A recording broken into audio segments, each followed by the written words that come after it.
Medina শরীফের মাটি আমার চোখে মুখে বুকে মাখিও। এমন পবিত্র মাটি, এমন পবিত্র মাটি আমার নবীর রওজায়।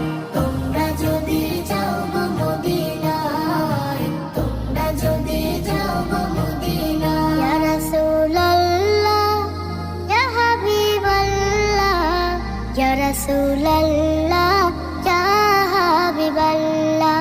মদিনা শরীফের মাঝে বেহেশতের বাগান আছে ও। সেই বাগানে শুয়ে আছেন, সেই বাগানে শুয়ে আছেন প্যারা নবী মুস্তাফা।